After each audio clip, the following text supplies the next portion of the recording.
গণহত্যার বিচার করতে হবে। 15.5 বছর ধরে যে সমস্ত অপরাধ করা হয়েছে সেইটারও বিচার করতে হবে। আমরা সাদাকে সাদা বলবো এবং কালোকে কালো বলবো। বাবাকে অ্যারেস্ট করতে এসেছে, পায় নাই, ছেলেকে নিয়ে গেছে। ছেলেকে অ্যারেস্ট করতে এসেছে, পায় নাই, বাবাকে নিয়ে গেছে, মাকে নিয়ে গেছে, বোনকে নিয়ে গেছে। কোন অসভ্য জগতে আমরা ছিলাম। আইন হাতে তুলে নেব না, কিন্তু সুনির্দিষ্ট অপরাধ যিনি করেছেন তার বিরুদ্ধে মামলাও হবে এবং তাকে সে মামলায় শাস্তিও পেতে হবে। গণহত্যার বিচার করতে হবে। আবার 15.5 বছর ধরে যে সমস্ত অপরাধ করা হয়েছে সেইটারও বিচার করতে হবে। তখন সরকারের প্রধান নির্বাহী থেকে শুরু করে সকলেই তারা বলতেন, এবং এটি আইনের কথা, যে আইন সকলের জন্য সমান, কেউ আইনকে ফাঁকি দিতে পারবেন না। আমরা সেই সমান আইনের প্রয়োগটা এখন দেখতে চাই। তবে এটা ঠিক, এই আইনের আশ্রয় নেওয়ার নামে একজন নিরপরাধ মানুষও যাতে হ্যারাসমেন্টের শিকার না হয় সেটাও আমাদেরকে খেয়াল রাখতে হবে। আমরা আমাদের সংগঠনের প্রতি আহ্বান জানাচ্ছি যে ক্ষতিগ্রস্ত যারাই মামলা করবেন, আইনের আশ্রয় নেবেন, কোনো মানুষের উপর যাতে বেইনসাফি না হয় সেই দিকে তীক্ষ্ণভাবে দৃষ্টি রাখতে হবে। বারবার চেক করে দেখতে হবে যে কোনো নিরপরাধী মানুষের নাম আমাদের অভিযোগপত্রে আছে কি না। যদি থাকে তা অবশ্যই বাদ দিতে হবে, তাকে রাখা যাবে না। যারা মিডিয়ায় সমানতালে 15.5 বছর স্বৈরাচারী শাসন ব্যবস্থার বিরুদ্ধে কথা বলেছেন, জনমত সংগঠিত করেছেন, তাদেরকে প্রবাসেও হ্যারাস করার চেষ্টা করা হয়েছে, তাদের স্বজনদেরকে দেশের বুকে হ্যারাস করার চেষ্টা করা হয়েছে। আপনারা একজনের কথা অন্তত স্মরণ থাকার কথা, আপনাদেরই সম্প্রদায়ের কনক সরওয়ার, তার বোন রাখার সাথে কি আচরণ করা হয়েছে এটার সাক্ষী আপনারা।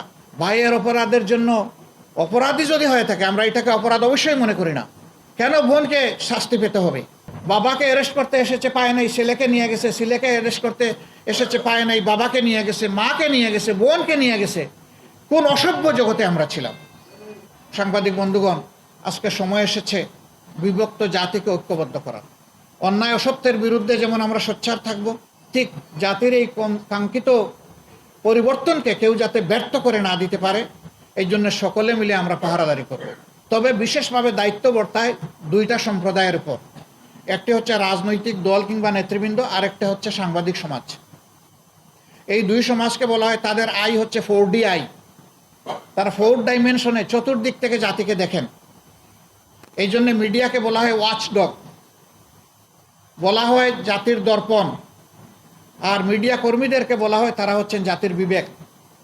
আমরা এই জাতির বিবেক বন্ধুদেরকে অনুরোধ করব যে ইনশাআল্লাহ অতীত যা হয়েছে হয়েছে, ভবিষ্যতে অবশ্যই আমরা সাদাকে সাদা বলবো এবং কালোকে কালো বলবো। সেই কালোর জায়গায় আমি কিংবা আমরাও যদি থাকি আমাদেরকেও ছাড়বেন না আপনারা। আবার হুমকি দিত, বাড়াবাড়ি করলে শাপলা চত্বরের পরিণতি হবে। তাইলে পরিণতিটা কি তারা সেদিন করেছিল, তাদের কথার থেকে এটা পরিষ্কার। এটাও এক ধরনের গণহত্যা। একটা বংশকে পুরোপুরি শেষ করে দেওয়ার এই খায়েশ ছিল। আমরা এই সরকারের দুঃশাসনের 15.5 বছর আমাদেরকে রাস্তায় নামতে দেওয়া হয়নি। জনগণকে সকল দিক থেকে যখন জুলুম নিপীড়নের শিকার হতে হলো, ঘুষ, দুর্নীতি, লুণ্ঠন, দখলদারি, খুন, রাহাজানি, গুম, ধর্ষণ যখন সীমা অতিক্রম করে গেল, তখন আল্লাহ তাআলার ফয়সালা বাংলাদেশের জমিনে নেমে আসলো।